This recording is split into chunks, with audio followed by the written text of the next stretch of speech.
نحمده ونصلي على رسوله الكريم أما بعد فأعوذ بالله من الشيطان الرجيم بسم الله الرحمن الرحيم رب اشرح لي صدري ويسر لي أمري واحلل عقدة من لساني يفقهوا قولي۔ بعض لوگ 27 رجب کا روزہ رکھتے ہیں اور اس روزے کو عام دنوں کے روزوں سے افضل سمجھتے ہیں، یعنی خاص طور پر 27 تاریخ کے روزے کا اہتمام، یہ بھی درست نہیں۔ متعدد احادیث سے نبی کریم صلی اللہ علیہ وسلم کا مخصوص دنوں یا تاریخوں میں نفلی روزوں کا اہتمام کرنا ثابت ہے، یعنی ایسا نہیں کہ کوئی دن اور مقرر نہیں، اور دن ہے مقرر، لیکن وہ آپ صلی اللہ علیہ وسلم نے خود کیے ہیں۔ آپ کے بعد کسی اور کو اجازت نہیں کہ وہ لوگوں کے لیے دن مخصوص کر دے کہ اس دن لازمی روزہ رکھنا ہوگا اور اس کا ثواب زیادہ ہوگا۔ متعدد احادیث سے نبی کریم صلی اللہ علیہ وسلم کا مخصوص دنوں یا تاریخوں میں نفلی روزوں کا اہتمام کرنا ثابت ہے، جیسا کہ ایام 20 میں ہر قمری مہینے کی 13، 14، 15 تاریخ، 20 ان کو اس لیے کہتے ہیں کہ یہ چاند کی وہ راتیں ہوتی ہیں جس میں ہر طرف چاندنی پھیلی بھی ہوتی ہے اور ہر چیز سفید نظر آتی ہے ایک طرح سے، تو 20 جائی ابیت سے، یا ہر سوموار اور جمعرات کو، یہ بھی مسنون ہے کیونکہ آپ نے اس کا اہتمام کیا۔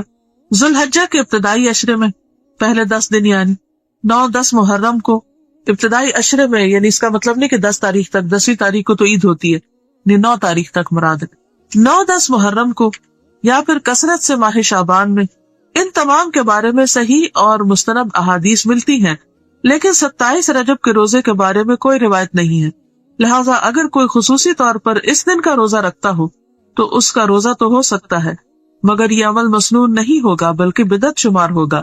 قرآن کریم میں ارشاد ربانی ہے، یا ایھا الذین آمنوا لا تقدموا بین یدی اللہ ورسولہ، الحجرات آیت 1۔ اے لوگوں جو ایمان لائے ہو، اللہ اور اس کے رسول سے آگے نہ بڑھو۔ عمر رضی اللہ عنہ اس ماہ میں نہ صرف یہ کہ روزہ رکھنے سے منع کیا کرتے تھے، بلکہ لوگوں کے ہاتھوں پر ہاتھ مار کر مجبور کرتے کہ وہ روزہ توڑ دے، کیونکہ ماہ رجب کی تعظیم اور اس میں روزہ رکھنا دور جاہلیت کی رسم تھی۔ یہ مصنف ابن ابی شیبہ کی روایت ہے۔ اور ایسا کیوں کرتے تھے؟ کیونکہ قرآن پاک کا یہ حکم ان کے سامنے تھا کہ لوگوں اللہ رسول سے آگے مت جاؤ، یعنی جو کام انہوں نے نہیں بتایا وہ تم اپنے ہاتھ میں نہ لو اور ان سے بڑے بننے کی کوشش نہ کرو، کیونکہ عموماً حکم چلانے والے ایک طرح سے اپنی بڑائی کا اظہار کر رہے ہوتے ہیں۔ البتہ اگر کوئی شخص بطور عادت ہر ماہ چاند کی 13، 14 اور 15 تاریخ یا پیر اور جمعرات کو رکھتا ہو تو اس ماہ میں بھی رکھ سکتا ہے، یعنی اگر 27 رجب پیر کو آ رہی ہے اور اس کی پہلے سے عادت ہے ہر پیر کو روزہ رکھنے کی، تو ایسا شخص روزہ رکھ سکتا ہے۔ صرف رمضان کے روزے رکھ کے فارغ نہ ہو جائیے، بلکہ رمضان کے بعد شوال اور شوال کے بعد بھی نفلی روزوں کا اہتمام کیجیے۔ صرف زکوٰۃ دے کر فارغ نہ ہو جائیے، بلکہ صدقہ خیرات کو اپنی زندگی کا ایک حصہ بنا لیجیے۔ یہ سب چیزیں اللہ کا قرب حاصل کرنے کا ذریعہ۔ صرف حج کر کے فارغ نہ ہو جائیے کہ میں نے اپنا فریضہ ادا کر دیا، بلکہ عمرے پر عمرے کا بھی اہتمام کیجیے۔ یہ ساری عبادات یعنی نفلی عبادات جو ہیں، یہ آپ کو اللہ تعالیٰ کا قرب عطا کریں گی، اللہ تعالیٰ کی محبت عطا کریں گی۔ پھر اللہ تعالیٰ فرماتے ہیں اس حدیث قدسی میں، جب میں اس سے محبت کرنے لگ جاتا ہوں تو میں اس کا کان بن جاتا ہوں جس سے وہ سنتا ہے، اس کی آنکھ بن جاتا ہوں جس سے وہ دیکھتا ہے، اس کا ہاتھ بن جاتا ہوں جس سے وہ پکڑتا ہے، اور اس کا پاؤں بن جاتا ہوں جس سے وہ چلتا ہے۔ اگر وہ مجھ سے مانگے تو میں اسے دیتا ہوں، اگر وہ مجھ سے پناہ کا طالب ہو تو میں اس کو پناہ دیتا ہوں۔ یعنی اس کے کان، آنکھ، ہاتھ، پاؤں سب اللہ کی اطاعت میں لگ جاتے ہیں، اللہ سبحانہ تعالیٰ کی نافرمانی کے کام چھوڑ کر اللہ تعالیٰ کی فرمانبرداری کے کاموں میں لگ جاتے ہیں۔ ان اعضاء سے اللہ تعالیٰ نیکیاں کرنے کی توفیق دیتا ہے اور پھر اس شخص کی دعائیں قبول ہونے لگتی۔ اگر وہ مجھ سے مانگے تو میں اسے دیتا ہوں، اور اگر وہ مجھ سے پناہ کا طالب ہو، یعنی کسی شر سے بچنے کے لیے اللہ کی پناہ لینا چاہتا ہو، تو اللہ تعالیٰ اس کو پناہ بھی دیتے ہیں۔ میں کسی چیز میں تردد نہیں کرتا جس کو میں کرنے والا ہوتا، یعنی اللہ تعالیٰ فعال لما یرید، جو چاہتا ہے کر لیتا ہے، لیکن ایک کام میں تردد ہوتا ہے، اور وہ کیا ہے؟ جو مجھے مومن کی جان نکالتے وقت ہوتا ہے۔ وہ موت کو بوجہ تکلیف پسند نہیں کرتا، اور مجھے بھی اسے تکلیف دینا اچھا نہیں لگتا۔ تو بہرحال اگر آپ فرض عبادات کے ساتھ ساتھ نفلی عبادت کا اہتمام کرتے ہیں تو اس سے آپ اللہ تعالیٰ کے قریب ہوتے ہیں، اللہ تعالیٰ کی محبت پاتے ہیں، دعائیں قبول ہوتی ہیں، تکلیفوں اور شر سے پناہ ملتی ہے، اور انشاءاللہ موت بھی آسان ہو جائے گی۔ تو آج ہم بات کریں گے شوال کے روزوں کی بطور خاص اور نفلی روزوں کی بطور عام۔ رمضان کے روزے تو ہم پر فرض ہیں، لیکن بات ہے نفلی روزوں کی جو شوال میں ہی رکھنے شروع کر دیے جاتے ہیں۔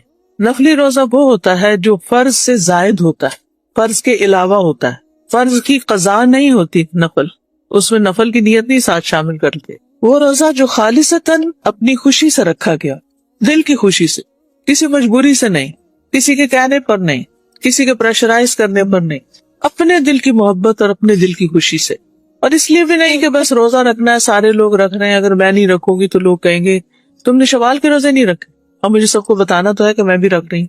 یا یہ کہ مجھے روزہ رکھنا بہت پسند ہے، اس سے صحت اچھی ہو جاتی، اس کے بہت سے طبی فائدے، اس لیے بھی نہیں، صرف اللہ کی رضا کے لیے، خلوص نیت کے ساتھ، کیونکہ اگر آپ ایسا کریں گے تو یہ روزہ آپ کو اللہ کا قرب عطا کرے گا، اللہ تعالیٰ کی رضا حاصل کر سکیں گے، اللہ تعالیٰ کی محبت حاصل کر سکیں گے۔ یہ آپ کے لیے تزکیہ نفس اور خواہشات سے جنگ کرنے کا ذریعہ بھی ہے، اپنی خواہشات کو کنٹرول کرنے کا ذریعہ، کیونکہ وہ آتا نا قرآن مجید میں وَنَهَى النَّفْسَ عَنِ الْهَوَىٰ فَإِنَّ الْجَنَّةَ هِيَ الْمَأْوَىٰ، جس نے اپنے نفس کو خواہش سے روک لیا تو جنت اس کا ٹھکانہ ہو۔ تو روزے میں انسان اپنی خواہشات کو کنٹرول کرتا ہے، اور اس کے ساتھ ساتھ پھر وسیع اجر بھی ملتا ہے اللہ تعالیٰ سے۔ روزہ جہنم کی آگ سے 70 برس دور کرنے والا عمل ہے۔ صحیح مسلم کی روایت میں آتا ہے، ابو سعید خدری سے روایت ہے کہ رسول اللہ صلی اللہ علیہ وسلم نے فرمایا، جو بندہ بھی اللہ تعالیٰ کے راستے میں ایک دن روزہ رکھتا ہے، ایک دن، اللہ تعالیٰ اس دن کی وجہ سے اس کے چہرے کو 70 برس کی مسافت تک آگ سے دور کر دیتا ہے۔ یعنی اتنا دور جہنم سے ہو جاتا ہے انسان جب ایک دن بھی اللہ کی خاطر روزہ رکھتا ہے، اور جہنم کی گہرائی بھی 70 سال کی مسافت کے برابر ہے۔ ابو ہریرہ کہتے ہیں کہ قسم ہے اس ذات کی جس کے ہاتھ میں ابو ہریرہ کی جان ہے، بے شک جہنم کی گہرائی 70 سال کی مسافت کے برابر ہے۔ یعنی جہنم کے اندر اگر کوئی چیز پھینکی جائے تو تہ تک پہنچنے میں اس چیز کو کتنے سال لگتے؟ 70 سال لگتے۔ اتنی گہری ہے، ڈونگی ہے جہنم، اندر ہے۔ کیسا اندھیرا ہوگا پھر۔ جن لوگوں نے بیسمنٹس میں رہنے کا کوئی ایکسپیرینس کیا ہو تو آپ کو معلوم ہوگا کیسی گھبراہٹ ہوتی۔ کبھی آپ کو زمین کے اندر اترنا پڑے کسی بھی جگہ، چاہے پارکنگ کے لیے، چاہے ویسے رہنے کے لیے، یا کسی پروگرام میں بھی کچھ ہالز ہوتے ہیں نا وہ بیسمنٹ میں ہوتے ہیں، تو ان کی فیلنگ کچھ اور ہوتی، حالانکہ وہ صرف ایک فلور نیچے ہوتے ہیں یا 2 فلور نیچے ہوتے ہیں۔ تو جہنم تو اتنی گہری ہے، اتنی گہری کہ 70 سال تک بندہ گرتا ہی جائے۔ امیجن کر سکتے ہیں وہ کتنی گہری ہے پھر۔ تو اس جہنم سے بچانے والی کون سی چیز ہے؟ روزہ۔ نبی صلی اللہ علیہ وسلم نے فرمایا، جس شخص نے اللہ کی راہ میں ایک دن روزہ رکھا تو اللہ تعالیٰ اس کے اور آپ کے درمیان ایسی خندق بنا دیتا ہے جتنا کہ زمین اور آسمان کے درمیان فاصلہ ہے، یعنی اتنا دور ہو جاتا ہے انسان جہنم سے۔ اسی طرح ایک اور حدیث میں آتا ہے، رسول اللہ صلی اللہ علیہ وسلم نے فرمایا، روزہ ڈھال ہے اور یہ مومن کے قلعوں میں سے ایک قلعہ ہے۔ قلعے میں انسان کیوں جاتا ہے، کب جاتا ہے؟ دشمن سے بچنے کے لیے۔ تو ہمارا سب سے بڑا دشمن کون؟ شیطان، اور اس کے بعد خود ہمارا اپنا نفس، ان النفس لامارۃ بالسوء۔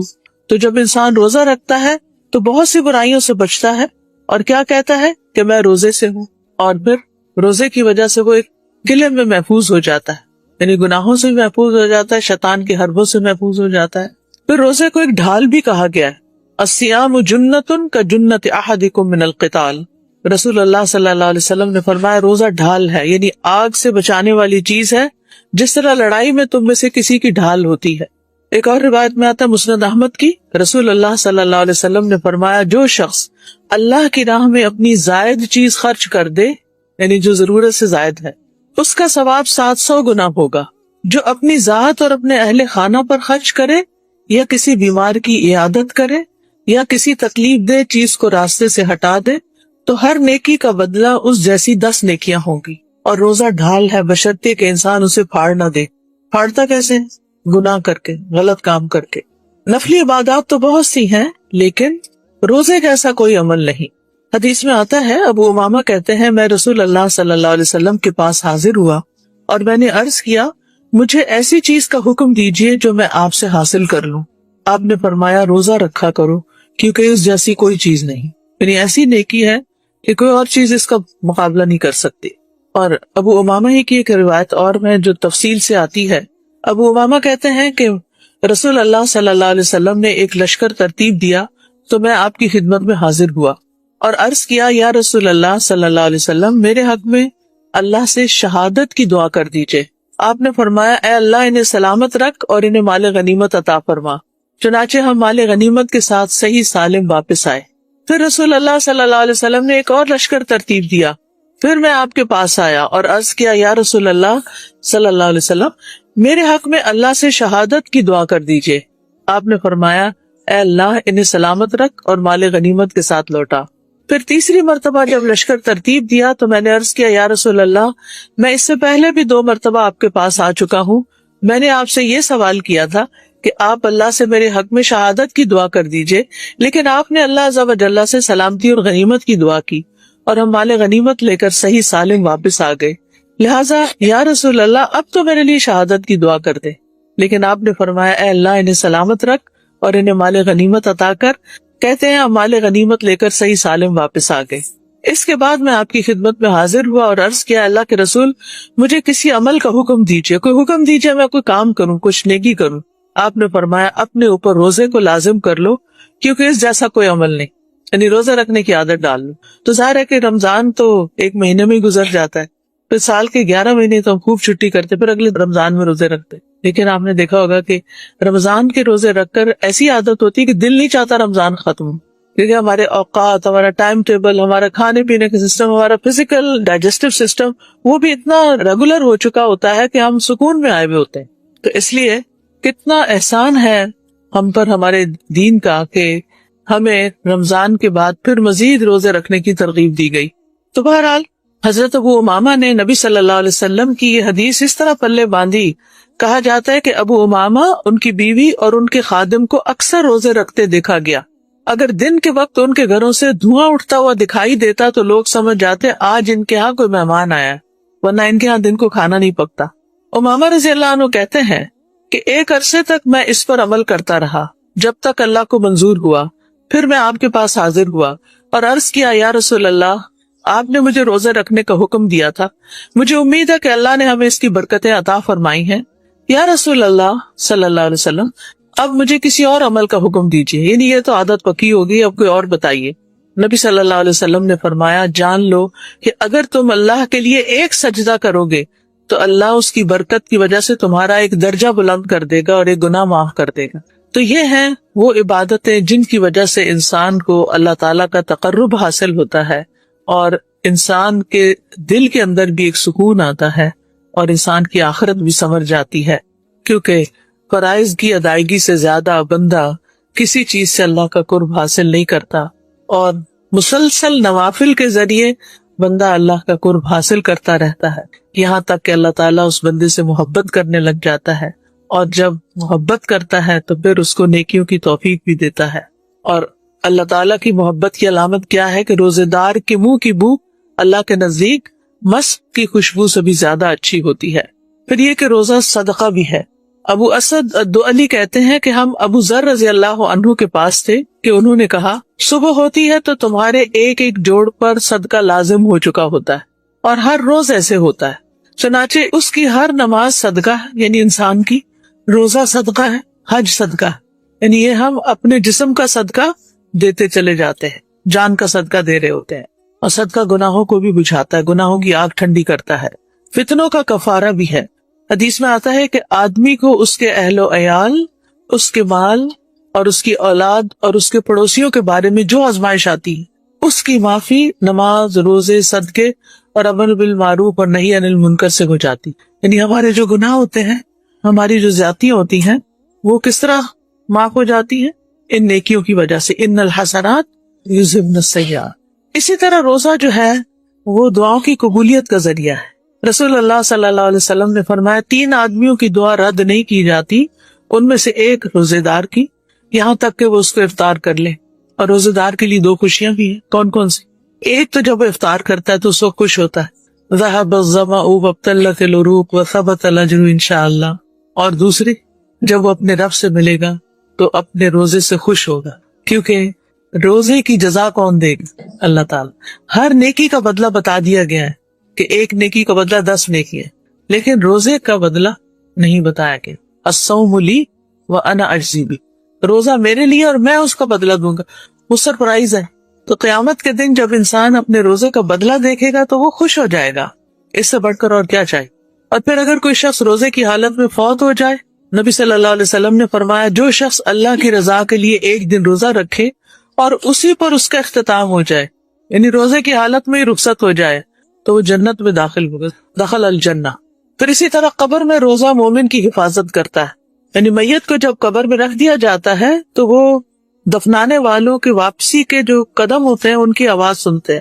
اگر وہ مومن ہوتا ہے تو نماز اس کے سرانے ہو جاتی ہے، روزہ اس کی دائیں طرف ہوتا ہے، زکوٰۃ بائیں طرف ہو جاتی ہے، اور دیگر نیک کام، صدقہ خیرات اور لوگوں سے اچھائی یہ اس کے پاؤں کی طرف آ جاتے ہیں. تو جب اس کے سرہانے کی طرف سے آ جاتا ہے تو نماز کہتی ہے کہ میری طرف سے آنے کا کوئی راستہ نہیں. یعنی کوئی عذاب آتا ہے یا کوئی چیز آتی ہے تو نماز نہیں آنے دیتی. جب دائیں طرف سے کوئی چیز آتی ہے تو روزہ کہتا ہے میری طرف سے آنے کا راستہ نہیں، روزہ پروٹیکٹ کرتا ہے. بائیں طرف سے آتا ہے زکوٰۃ کہتی ہے میری طرف سے آنے کا بھی کوئی راستہ نہیں. اور اگر پاؤں کی طرف سے کوئی چیز آنا چاہتی ہے تو دیگر نیک اعمال، صدقہ، نماز، نیکی، لوگوں سے حسن سلوک، وہ کہتے ہیں کہ میری طرف سے بھی آنے کا کوئی راستہ نہیں. اور اس طرح انسان قبر میں بھی صحیح سلامت محفوظ ہوتا ہے. قیامت کے دن بھی روزہ سفارش کرے گا. کیا کہے گا روزہ؟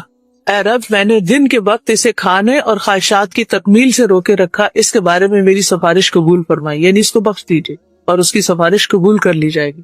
اسی طرح قرآن مجید بھی سفارش کرے گا. ابو امامہ جن کا ذکر پیچھے گزرا ہے، ان کی ایک اور روایت بھی ملتی ہے مسند احمد میں. وہ کہتے ہیں ایک مرتبہ میں آپ کی خدمت میں حاضر ہوا اور عرض کیا مجھے کسی عمل کا حکم دیجیے جو مجھے جنت میں داخل کرا دے. آپ نے فرمایا اپنے اوپر روزے کو لازم کر لو کیونکہ روزے جیسا کوئی عمل نہیں. پھر میں دوبارہ آپ کی خدمت میں حاضر ہوا تو آپ نے فرمایا روزے کو ہی اپنے اوپر لازم کر لو، یعنی بار بار اسی کی تاکید کی. اور روزے داروں کے لیے جنت میں ایک مخصوص دروازہ ہوگا خاص، کیا نام ہے اس کا؟ ریان. اور جب آخری روزہ دار داخل ہو جائے گا تو اس دروازے کو بند کر دیا جائے گا. اور روزہ رکھنے والوں کے لیے جنت میں خوبصورت بالا خانے بھی ہیں. حدیث میں آتا ہے جنت میں ایک بالا خانہ، وہ اوپر کا مقام ایسا بھی ہے جس کا ظاہر اس کے باطن سے اور باطن ظاہر سے نظر آتا ہے، جیسے گلاس کے ونڈوز ہوتے ہیں. یہ اللہ نے اس شخص کے لیے تیار کیا ہے جو لوگوں کو کھانا کھلائے، نرمی سے بات کرے اور مسلسل روزے رکھے، اور اس وقت نماز پڑھے جب لوگ سو رہے ہیں. تو ان چیزوں کا ہمیں اہتمام کرنا چاہیے. صحابہ جو تھے وہ میدان جنگ میں بھی روزہ رکھ لیتے تھے. عبداللہ بن رواحہ جو تھے جب ان کی شہادت ہوئی تو وہ روزے سے تھے. غزوہ موتا کے موقع پر زید بن حارثہ اور جعفر طیار جب شہادت پا چکے تو عبداللہ بن رواحہ کو فوج کا امیر مقرر کیا گیا. اس کی تاکید نبی صلی اللہ علیہ وسلم نے خود کی تھی. وہ روزے سے تھے، سورج غروب ہونے کے قریب تھا. سوچا افطار کر لوں تاکہ جسم میں کچھ طاقت آ جائے، پھر میدان جنگ میں اتروں گا. گوشت کا ایک ٹکڑا ان کے سامنے لایا گیا. انہوں نے روزہ افطار ہونے کے بعد گوشت کھانا چاہا لیکن مزہ نہ آیا. اور مزہ کیسے آتا؟ شہادت انہیں پکار رہی تھی. انہوں نے گوشت ایک طرف رکھ دیا، تلوار نیام سے نکالی، نیام کو توڑ ڈالا اور دشمن کی صفوں میں گھس گئے، شہادت پائی. پھر اسی طرح یہ کہ صحابہ سخت گرمی میں بھی روزے رکھتے تھے. ہم کہتے ہیں نا کہ جب سردی کا موسم ہوگا، ٹھنڈے روزے ہوں گے پھر رکھ لیں گے، لیکن صحابہ گرمی میں بھی رکھتے تھے. سیدنا ابو درداء کہتے ہیں سخت گرمی والے دن روزہ رکھو قیامت کے دن کی گرمی سے بچنے کے لیے. رات کے اندھیرے میں 2 رکعت نماز پڑھا کرو قبر کے اندھیرے میں روشنی کرنے کے لیے، کیونکہ یہ تو آگے پیش آنا ہی ہے نا، تو اس کی تیاری انہی عبادات کے ذریعے ہوگی. اور صحابہ خواہش رکھا کرتے تھے کہ انہیں گرمیوں کے روزے نصیب ہو. ہم تو کیلنڈر دیکھتے رہتے ہیں کہ اچھا جلدی سے رکھ لو شوال کے 6 کیونکہ 2 ہفتے بعد رکھے تو اور لمبا ہو جائے گا روزہ. عامر بن قیس رضی اللہ عنہ بصرہ سے شام کے علاقے میں آئے، سیریا میں. وہاں حضرت امیر معاویہ جو تھے وہ خلیفہ تھے، شام ان کا دارالخلافہ تھا. تو انہوں نے عامر بن قیس صحابی تھے رضی اللہ عنہ، ان سے پوچھا کہ کوئی آپ کی ضرورت ہو، کوئی حاجت ہو تو بتائیں. اور بار بار کہا تو ہر بار وہ کہتے کہ میری کوئی ضرورت نہیں ہے. جب انہوں نے بہت اصرار کیا حضرت معاویہ نے تو کہنے لگے میری حاجت یہ ہے کہ مجھ پر بصرہ کی گرمی لوٹا دو تاکہ روزہ مجھ پر سخت ہو جائے، کیونکہ تمہارے شہر میں روزہ بہت ہلکا ہے. یعنی روزے کا ایک مزہ بھی چکھوں. کیا ان کی تمنائیں تھی، کیا خواہشات تھی. اور ہم کیا سوچتے کہ اگر ہمارے پاس چوائس ہو تو جب گرمیاں یہاں ہوں اور آسٹریلیا میں سردیاں ہوتی ہیں، چلو بچے وہاں رہتے ہیں، وہاں چلے جاتے ہیں، روزے اچھے گزر جائیں گے. ہم ہمیشہ رخصتیں اور سہولتیں ڈھونڈتے رہتے ہیں. حضرت عائشہ رضی اللہ تعالیٰ عنہا بھی سخت گرمی میں نفلی روزہ رکھ لیتی تھی. حضرت عبداللہ بن عمر نفل روزہ رکھتے، بعض اوقات گرمی کی شدت کی وجہ سے بے ہوش ہو جاتے تھے لیکن روزہ افطار نہیں کرتے تھے. وہ کیوں گرمیوں کے روزے رکھتے تھے؟ کیونکہ وہ روزہ جتاتا ہے، محسوس کراتا ہے، پیاس لگتی. آج کل کے روزے تو بہت اچھے تھے، آسان تھے، پتہ ہی نہیں چلا روزے گزر گئے، ایک دن بھی پیاس نہیں لگی، یا لگی تھوڑی بہت لگی، مشکل نہیں ہوئی. تو وہ اپنے نفس کو محسوس کرانا چاہتے تھے. اور یعنی انسان ان چیزوں سے اپنے نفس کو توڑتا ہے، نفس قابو میں آتا ہے، نفس کنٹرول ہوتا ہے. اور صرف یہ نہیں کہ بڑے بڑے صحابہ ہی روزے رکھتے تھے، عوام بھی رکھتے تھے. عبداللہ بن عمر اپنے ساتھیوں کے ساتھ ایک سفر پر نکلے تو راستے میں ان کے لیے دسترخوان بچھایا گیا. پاس سے ایک چرواہا گزرا، سیدنا عبداللہ بن عمر نے اسے بلایا تاکہ وہ بھی ان کے ساتھ کھانے میں شریک ہو جائے. چرواہے نے کہا میرا روزہ ہے. سیدنا ابن عمر نے تعجب سے کہا اتنی سخت گرمی میں اور ان دشوار گزار گھاٹیوں میں، یعنی تم ان پتھروں کے اوپر بکریوں کے پیچھے بھاگ رہے ہو اور روزہ رکھ کے؟ اس نے کہا میں ان گزرنے والے دنوں میں جلدی کر رہا ہوں، زندگی گزرتی جا رہی ہے اور میں نیکی کمانے میں جلدی کر رہا ہوں کہ مجھے زیادہ نیکی مل جائے تھوڑے وقت میں. مومن کے لیے زندگی صرف دنیا کی زندگی نہیں، اس کی اصل زندگی تو آخرت میں شروع ہونے والی ہے جو کبھی بھی ختم نہیں ہوگی. وَإِنَّ الدَّارَ الْآخِرَةَ لَهِيَ الْحَيَوَانُ. مجھے خواتین کے موضوع پر بات کرنے کی دعوت دی گئی ہے، پروگریسو وومن کے موضوع پر، تو انشاءاللہ میں قرآن و سنت کی روشنی میں کچھ چیزیں آپ کی خدمت میں عرض کروں گی. سب سے پہلی بات یہ کہ اللہ سبحانہ تعالیٰ نے پورا قرآن جو ہے وہ مردوں اور عورتوں سب کے لیے اتارا ہے. یہ صرف مردوں کی کتاب نہیں ہے، اس میں عورتیں ایکولی مخاطب ہیں. لیکن کچھ مقامات قرآن مجید کے ایسے ہیں کہ جہاں پر عورتوں کا الگ ذکر بھی کیا گیا ہے، مردوں کے ساتھ ساتھ عورتوں کا نام بھی لیا گیا ہے. جیسے سورۃ الاحزاب کی آیت نمبر 35 ہے جس میں اللہ تعالیٰ فرماتے ہیں ان المسلمین والمسلمات والمؤمنین والمؤمنات والقانتین والقانتات والصادقین والصادقات والصابرین والصابرات والخاشعین والخاشعات والمتصدقین والمتصدقات والصائمین والصائمات والحافظین فروجہم والحافظات والذاکرین اللہ کثیرا والذاکرات اعد اللہ لہم مغفرۃ واجرا عظیما. بے شک مسلمان مرد اور مسلمان عورتیں، مومن مرد اور مومن عورتیں، فرما بردار مرد، فرما بردار عورتیں، سچے مرد اور سچی عورتیں، صبر کرنے والے مرد اور صبر کرنے والی عورتیں، عاجزی کرنے والے مرد اور عاجزی کرنے والی عورتیں، صدقہ دینے والے مرد اور صدقہ دینے والی عورتیں، روزہ رکھنے والے مرد اور روزہ رکھنے والی عورتیں، اپنی شرمگاہوں کی حفاظت کرنے والے مرد اور اپنی شرمگاہوں کی حفاظت کرنے والی عورتیں، اور اللہ کا بہت ذکر کرنے والے مرد اور ذکر کرنے والی عورتیں. ان کے لیے اللہ نے بہت بڑی بخشش اور بہت بڑا اجر تیار کر رکھا ہے. تو اس سے یہ پتہ چلتا ہے کہ مردوں کے ساتھ ساتھ عورتوں کا بھی خاص ذکر اور ان کی صفات کا ذکر قرآن مجید میں کیا گیا ہے. ویسے بھی اللہ سبحانہ وتعالیٰ دوسرے مقامات پر بھی اس کا ذکر کرتے ہیں کہ کوئی بھی جو تم میں سے اچھا عمل کرے گا، خواہ مرد ہو یا عورت ہو، اس کو ہم دنیا میں بھی ضرور اچھی زندگی بسر کروائیں گے. یعنی انسان کی نیکی کا اجر اس کو صرف آخرت میں ملنے والا نہیں، اس دنیا میں بھی اس کو اجر ملتا ہے. فَلَنُحْيِيَنَّهُ حَيَاةً طَيِّبَةً کا ذکر آتا ہے. لیکن یہاں پر ہم جو کوالٹیز دیکھتے ہیں کہ جو ایک مسلمان عورت کے اندر ہونی چاہیے اور جو اس کی نجات کے لیے اور دنیا میں بھی اس کے آگے بڑھنے کے لیے بہت ضروری ہے، ان میں اطاعت اور فرما برداری، ایمان، عاجزی، سچائی، صبر، خشوع، صدقہ دینا، روزہ رکھنا، حیا کی حفاظت کرنا اور اللہ کا کثرت سے ذکر کرنا.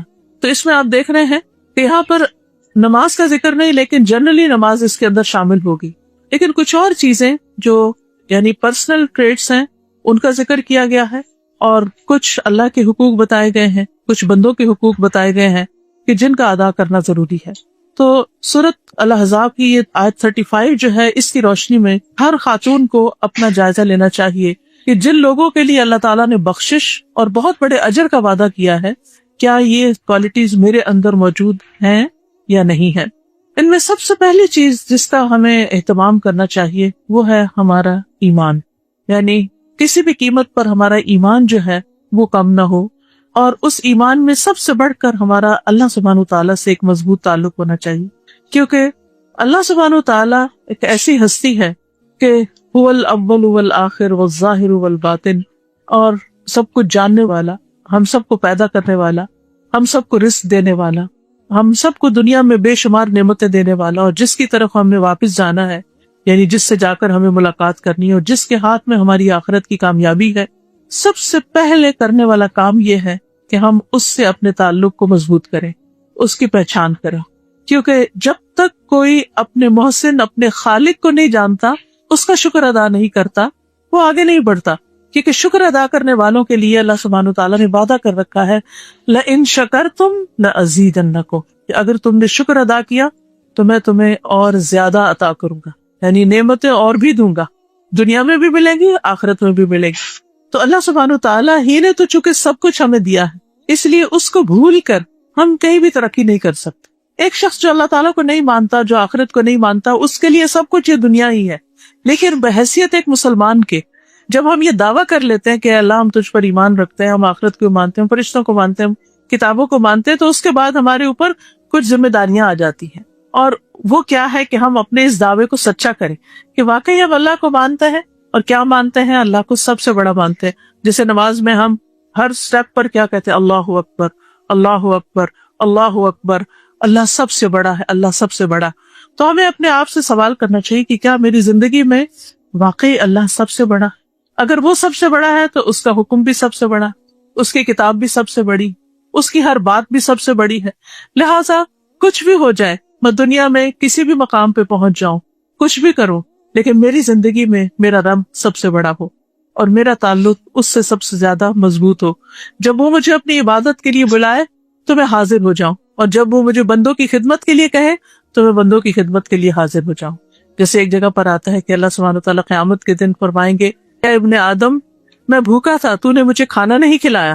تو بندہ کہے گا کہ یا رب، آپ تو سب کو کھلانے والے ہیں. تو اللہ تعالیٰ فرمائے گا کہ میرا فلاں بندہ بھوکا تھا، اگر تم اس کو کھلاتے تو مجھے وہاں پاتے. میں بیمار تھا، تم نے میری عادت نہیں کی. تو بندہ کہے گا کہ یا رب، تو سب کو شفا دینے والا ہے، تو کیسے بیمار تھا؟ تو اللہ تعالیٰ فرمائے گا میرا فلاں بندہ بیمار تھا، اگر تم اس کی عادت کرتے تو مجھے وہاں پاتے. تو اللہ کی جو معرفت ہے، یا اللہ تعالیٰ کی جو پہچان ہے، یا اللہ تعالیٰ کی جو عبادت ہے، وہ صرف نماز کے ذریعے نہیں ہوتی. اللہ تعالیٰ کے ہر حکم کو ماننا ہی عبادت ہے.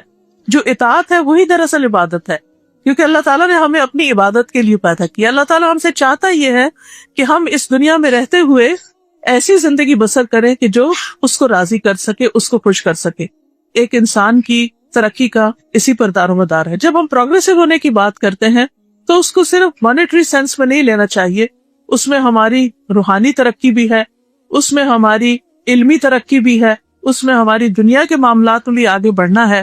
تو ایک شخص اگر دنیا کے معاملات میں بہت آگے ہو، بہت پیسے کمانے والا ہو، آپ ایک بہت اچھی جاب کرنے والے ہو، آپ ایک بہت اچھا بزنس رن کرنے والے ہو، لیکن آپ کا یہ سب کچھ جو آگے بڑھنا ہے وہ اس وقت بالکل بیکار ہو جاتا ہے جب انسان کے اندر روحانی ترقی نہیں ہوتی، جب اندر اور باہر کا بیلنس نہیں ہوتا. صرف انسان کے پاس بہت کچھ ہے لیکن اس کا اندر خالی ہے، اس کا اندر کھوکھلا ہے، اس کے اندر ایک وحشت ہے، اس کے اندر ایک اداسی ہے، اس کے اندر ایک ڈپریشن ہے. تو یہ ترقی انسان کو کیا فائدہ دے گی کہ انسان سب کے سامنے بہت خوش نظر آ رہا ہے، ہنستا مسکراتا، اچھا لباس پہنا ہوا ہے، قیمتی زیور پہنا ہوا ہے، لیکن اندر سے کھوکھلا ہے، تنہائی اس کی روتے ہوئے گزرتی ہے. تو یہ زندگی کوئی کامیاب زندگی نہیں ہوا کرتی. کامیابی کے لیے ضروری ہے کہ آپ باہر سے بھی صحت مند اور کام کرنے والے ہوں، آگے بڑھنے والے ہوں، دنیا میں آپ کا ایک رول ہو، دنیا میں آپ کے آنے سے کوئی تبدیلی آئے. You should make a difference. آپ کی لائف ایک گائے بھینس والی لائف نہ ہو کہ وہ آئی اور اس نے دودھ دیا اور بچے پیدا کیا اور گھاس کھایا اور پھر ختم ہو گئی. نہیں، ہماری زندگی، انسان کی زندگی، ایک عورت کی زندگی اس سے آگے بڑھ کر ہونی چاہیے. اللہ سبحانہ تعالیٰ نے ہمیں انٹلیکٹ سے نوازا ہے، ہمیں عقل سے، سننے دیکھنے کی فیکلٹی سے نوازا ہے، سوچ سمجھ سے نوازا ہے. تو ہمارا سفر صرف مادی زندگی کا ہی نہیں ہونا چاہیے، اس کا جو روحانی فیکٹر ہے اور اس کا جو انسانی فیکٹر ہے وہ بھی بہت مضبوط ہونا چاہیے. 3 چیزوں پر ہمیں کام کرنے کی ضرورت ہے بیسیکلی. ایک اپنی ذات پر کہ اس کو ہر اعتبار سے آگے بڑھائیں، علم کے ساتھ بھی، ایموشنلی بھی ہم اسٹرانگ ہوں. پھر اس کے علاوہ ہم کچھ کام کرنے والے ہوں، ہمارے اندر کچھ سکلز ہوں، ہم دوسروں کو فائدہ پہنچانے والے ہوں. اس کے علاوہ اسپرچولی بھی ہم اسٹرانگ ہوں. پھر اس کے علاوہ یہ ہے کہ انٹلیکچولی بھی آگے بڑھنے والے ہوں. پھر اسی طرح فزیکلی بھی اسٹرانگ ہو، کیونکہ ایک حدیث میں آتا ہے کہ المؤمن القوی خیر واحب الی اللہ من المؤمن الضعیف، کہ وہ مومن جو قوی ہوتا ہے، وہ مومن جو مضبوط ہوتا ہے، وہ اللہ کو زیادہ پسند اور محبوب ہوتا ہے ایک ضعیف مومن کی نسبت. یعنی اللہ تعالیٰ کے پسندیدہ بندے جو ہیں وہ اپنے ایمان میں بھی قوی ہوتے ہیں، اپنے سکلز میں بھی آگے ہوتے ہیں، وہ اپنے علم میں بھی آگے بڑھتے رہتے ہیں، وہ اپنے جسمانی قوت کے اعتبار سے بھی بہتر ہوتے ہیں. تو اس لیے سب سے پہلے ہمیں اپنے آپ پر ورک کرنے کی ضرورت ہے، یعنی اپنی پرسنل گرومنگ ہر اعتبار سے، یعنی علم کے اعتبار سے بھی، قوت کے اعتبار سے بھی، ایموشنز کے اعتبار سے بھی، اور اسپرچل اسٹڈیز کے اعتبار سے بھی، یعنی ہماری روح جو ہے وہ بھی بہت اسٹرانگ ہو. دوسری چیز یہ ہے کہ ہمارا تعلق ہمارے رب کے ساتھ بہت مضبوط ہو. یعنی اگر ہم دنیاوی اعتبار سے پرفیکٹ بھی ہیں، یعنی ہماری ہیلتھ بھی بہت اچھی ہے، ہم بہترین طور پر بھاگ دوڑ کر سکتے ہیں، ہم ذکر اذکار کے بھی بہت پابند ہیں، ہم باقی کام بھی کر رہے ہیں، لیکن اللہ کے لیے نہیں کر رہے کچھ، یعنی اللہ کو خوش کرنے کے لیے نہیں کر رہے، اللہ سے محبت نہیں ہے، اللہ پر ایمان کمزور ہے، اللہ سبحانہ وتعالیٰ کے ساتھ تعلق نہیں ہے، اللہ سبحانہ وتعالیٰ دور دور محسوس ہوتے ہیں، اللہ سبحانہ وتعالیٰ کا ذکر ہماری زندگی میں نہیں ہے، تو آپ دیکھیے کہ ایک بہت بڑے خسارے کی بات ہوگی، بہت بڑا نقصان ہوگا، کیونکہ اس نے ہمیں یہاں بھیجا ہے، اس نے ہمیں سب کچھ دیا ہے، اسی کے پاس ہمیں لوٹ کر جانا ہے. تو پھر یہ کیسے ممکن ہے کہ ہم اسے بھول کر اس کو خوش کر سکیں؟ تو اللہ کی یاد ہماری زندگی میں اور اللہ سبحانہ وتعالیٰ کے ساتھ ہمارا تعلق بہترین ہونا چاہیے. اس کے لیے بہت ضروری ہے کہ ہم قرآن کو سمجھ کر پڑھیں. ہم دنیا کے بڑی سے بڑی ڈگری بھی لے لیں تو جب تک ہمیں وہ علم نہیں ملتا جس کا سورس وحی الہی ہے. آپ دیکھیے کہ دو طرح کے علم ہوتے ہیں نا، ایک وہ علم ہے جس کا سورس دنیا ہے، یعنی تحقیق کے نتیجے میں، تجربات کے نتیجے میں، اپنی مینٹل ایکسرسائز کے نتیجے میں بہت سی چیزیں انسانوں نے بنائی، ایجاد کی، بہت سے علوم سامنے آئے، یعنی مادی علوم کی بات کر رہی. بہت اچھی بات ہے، انسانوں کو پڑھنا چاہیے، لیکن یہ صرف تصویر کا ایک رخ ہے.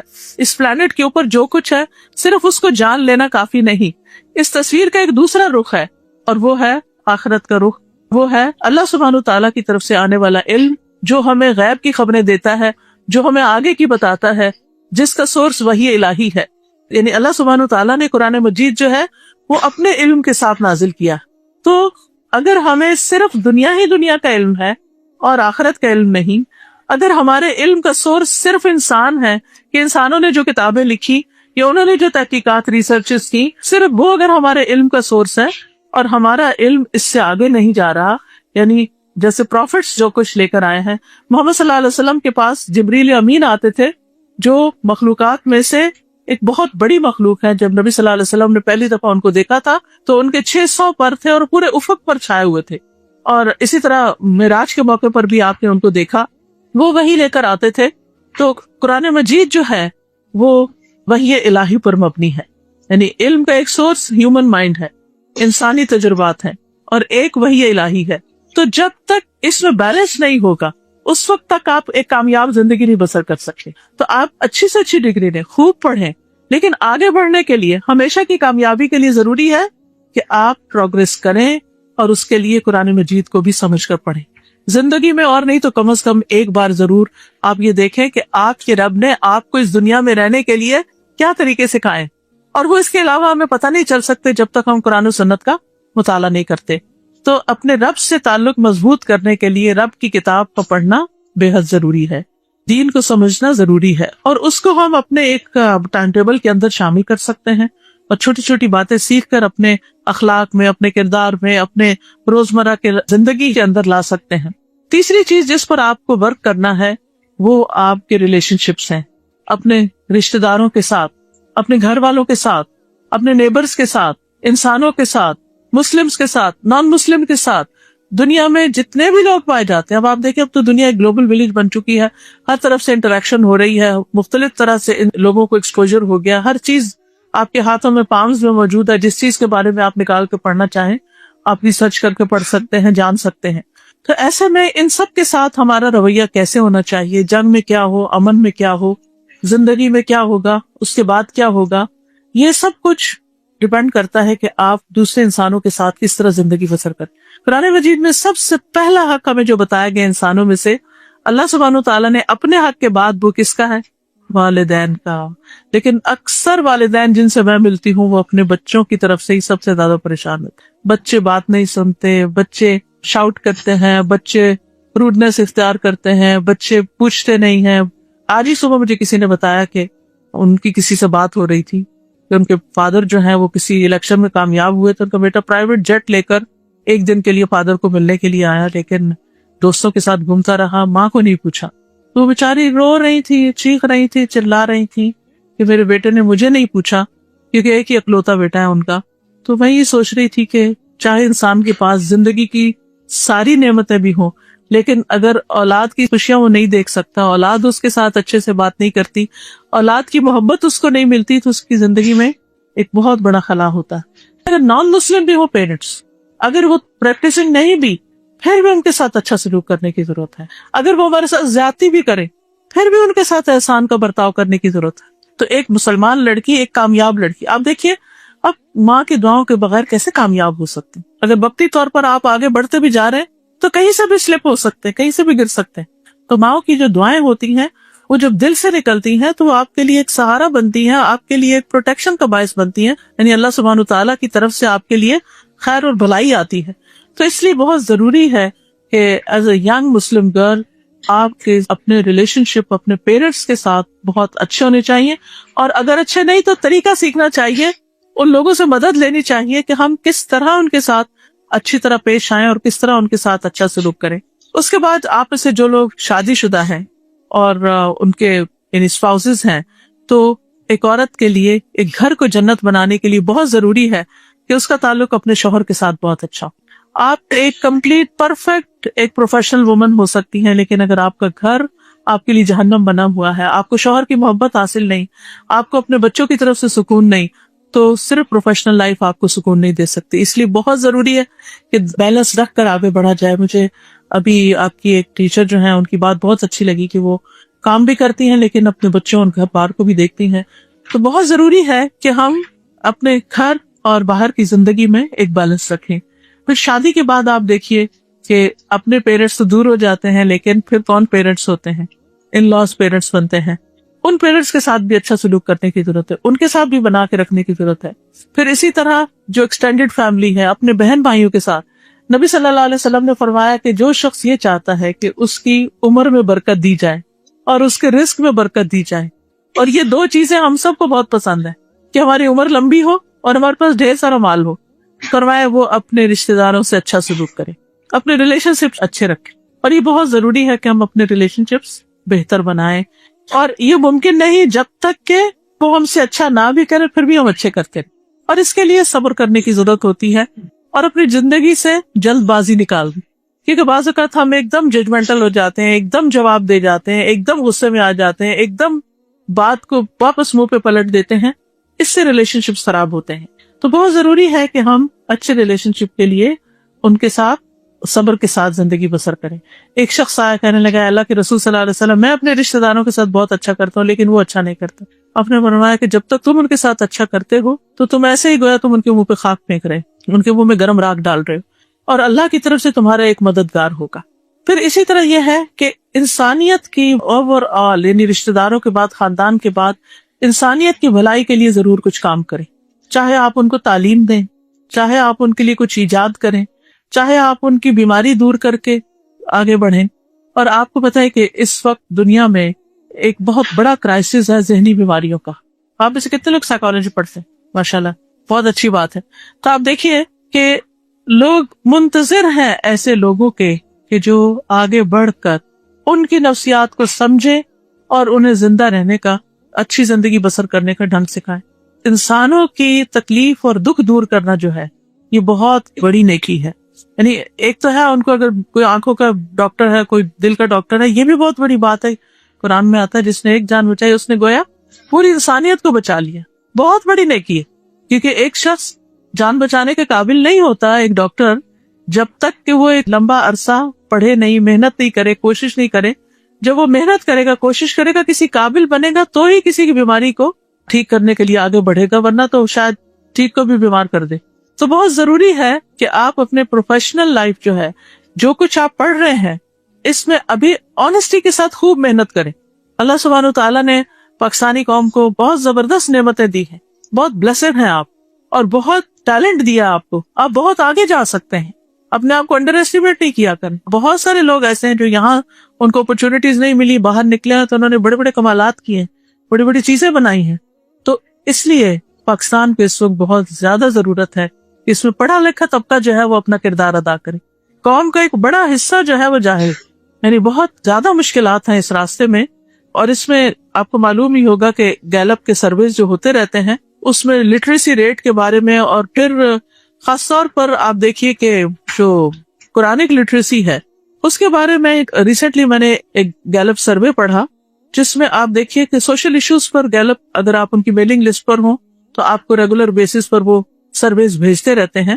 اس میں یہ تھا کہ پاکستان کے ایک بڑی تعداد جو ہے قرآن پاک پڑھی ہوئی نہیں ہے، اور جو قرآن پاک پڑھے بھی ہیں ان میں سے بھی 14% ایسے ہیں جو پڑھ کے بالکل بھول چکے ہیں، وہ اب دوبارہ پڑھ بھی نہیں سکتے کیونکہ انہوں نے پڑھ کے کبھی پڑھا ہی نہیں اس کو. تو بہت ضروری ہے کہ ہم اپنی قوم کو ایجوکیٹ کریں. اسکول کے اندر کتنے بچے جاتے ہیں اور کتنے بے شمار بچے ہیں جو اسکول افورڈ نہیں کر سکتے اور وہ گھر پر بیٹھے ہوئے ہیں. تو میں سمجھتی ہوں کہ اپنا ایک بہترین پاکستانی ہونے کا کردار ادا کرنے کے لیے خواتین کو خاص طور پر اس فیلڈ میں بہت کام کرنے کی ضرورت ہے کہ اپنے بچوں کے لیے ایک بہترین رول ماڈل ہونے کے ساتھ ساتھ ان کو تعلیم دینے کے ساتھ ساتھ دوسرے بچوں کو بھی سکھانے کا کام کرے. پھر اسی طرح یہ ہے کہ آپ جس بھی فیلڈ میں اچھے، یعنی اسلام نے آپ پر کوئی ریسٹرکشن نہیں لگائی کہ عورت یہ بن سکتی اور یہ نہیں بن سکتی، ایز لانگ ایز جو حدود ہے آپ کی ان کو آپ قائم رکھیں. حدود میں کیا ہے کہ اگر آپ نان محرم مرد کے ساتھ کام کر رہے ہیں تو آپ کو حجاب میں ہونا چاہیے، اکیلے اس کے ساتھ کہیں نہ ٹریول کریں، اکیلے اس کے ساتھ نہ بیٹھیں. ایک پروٹیکشن اللہ نے عورت کو دی ہے کہ وہ اپنے گھر کو، اپنے شوہر کی عزت کو، اپنے خاندان کی عزت کو محفوظ رکھے، اور یہ اس کے لیے ایک آنر کی بات ہے. عورت ایک قیمتی چیز ہے جس کو اللہ تعالیٰ نے پروٹیکٹ کیا ہے مختلف حدود کی حفاظت کرتے ہوئے. قرآن مجید میں آتا ہے فَالصَّالِحَاتُ قَانِتَاتٌ حَافِظَاتٌ لِلْغَيْبِ بِمَا حَفِظَ اللَّهُ، نیک عورتیں وہ ہیں جو شوہروں کی فرمانبردار ہوں اور ان کی عدم موجودگی میں جب شوہر نہ ہو تو اللہ کی حفاظت اور نگرانی میں ان کے حقوق کی حفاظت کرنے والی. یعنی شادی نہیں ہوئی، ہسبینڈ ابھی نہیں ہے تو بھی اپنی عزت کی حفاظت کرنی ہے. ایسی کوئی دوستی نہیں کرنی کہ جو بعد میں زندگی کو جہنم بنا دے، کہ اگر شادی کہیں اور ہو جاتی ہے تو انسان کو پرانی یادیں ہی ستاتی رہیں، یا شوہر جو ہے وہ ساری زندگی شک ہی کرتا رہے. تو اس لیے بہت ضروری ہے کہ عورت اپنے آپ کو، اپنی جو عزت و عصمت ہے اس کو پروٹیکٹ کرنے والی ہو.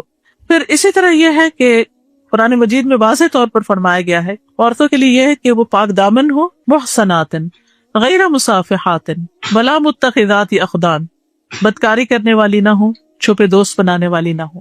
پھر اسی طرح شرم و حیا کی بات خاص طور پر کی گئی. حضرت عائشہ کہتی ہیں کہ اللہ کے رسول، کمالی لڑکی تو حیا کرتی ہے، یعنی سب کے لیے حیا ضروری ہے، لیکن جس بچی کی شادی نہ ہو اس کے اندر اور بھی زیادہ حیا کی ضرورت ہوتی ہے کیونکہ یہ اس کی پروٹیکشن کا باعث بنتا ہے.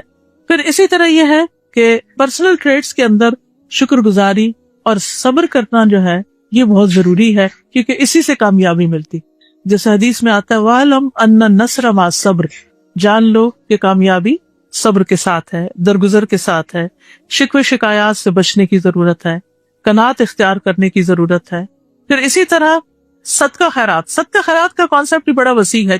اس آیت میں جو میں نے آپ کے سامنے پڑھی اس میں خاص طور پر صدقہ کرنے والی عورتوں کی تعریف کی گئی. صدقہ مال کا بھی ہوتا ہے، صدقہ اچھی بات کا بھی ہوتا ہے، صدقہ تعلیم کا بھی ہوتا ہے کہ آپ کسی پر کچھ بھی جو اسپینڈ کرتے ہیں، کسی کو ٹائم دینا، کسی کی کاؤنسلنگ کرنا، کسی کا غم اور دکھ دور کر دینا، اس کے ساتھ تھوڑی دیر گزار لینا، اس کو تھوڑا اپنا وقت دے دینا، یہ ساری چیزیں جو ہے یہ آپ کی کامیابی کا ذریعہ بنتی ہیں.